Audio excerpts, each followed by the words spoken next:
Bonjour à tous, rendez-vous ce jeudi sur l'hippodrome de Saint-Cloud. Et oui, on rouvre, l'hippodrome clodoalien rouvre ses portes ce jeudi pour une nouvelle saison.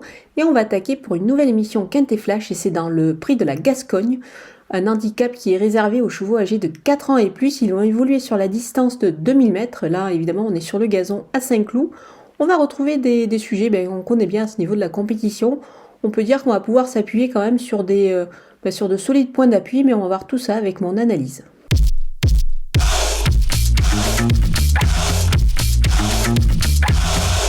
On attaque avec mes bases et le numéro 1, Monsieur Xo. C'est un cheval qui a réalisé des belles performances sur l'hippodrome de Cagnes-sur-Mer cet hiver.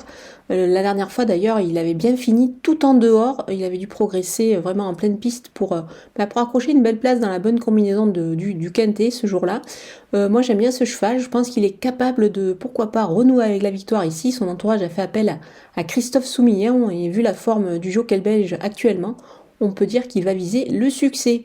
Le numéro 9, Neshan, c'est tout simplement la même ligne que Monsieur Xo. Il a réalisé aussi une belle performance ce jour-là à Cagnes-sur-Mer.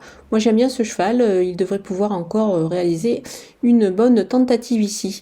Le 10, Go With The Wind, on reste justement avec cette ligne de Neshan et Monsieur Xo. Cette ligne canoise qui me paraît assez fiable avant le coup.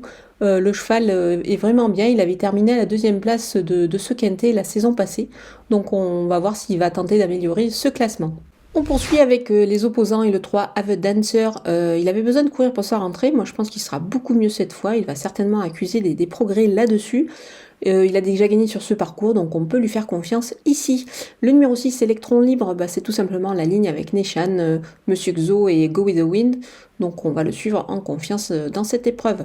Le numéro 5, Matandar, je tente cet élément qui a réalisé une rentrée plutôt pas mal sur cette tentative-là. Je pense qu'il est capable de réaliser une belle perf. Il va évoluer également sur sa distance.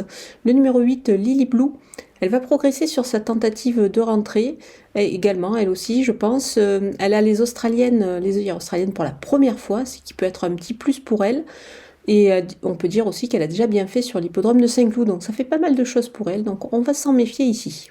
Mon coup de poker, c'est le numéro 2, Villaro. C'est un cheval qu'on ne présente plus dans cette catégorie-là. Le cheval va effectuer sa rentrée, mais c'était également le cas la saison dernière, lorsqu'il s'était imposé dans ce gros handicap. Il était alors pris en 42 de valeur. Là, désormais, il est en 40,5. Donc moi, je pense qu'il devrait pouvoir, pourquoi pas, s'illustrer d'entrée de jeu, comme il l'avait fait la saison passée. Certes, il a tiré un numéro de corde pas spécialement favorable, mais on va quand même faire confiance à Christiane Demuro pour lui donner le meilleur des parcours. Du côté des outsiders, on se penche sur la candidature numéro 13, Innovator.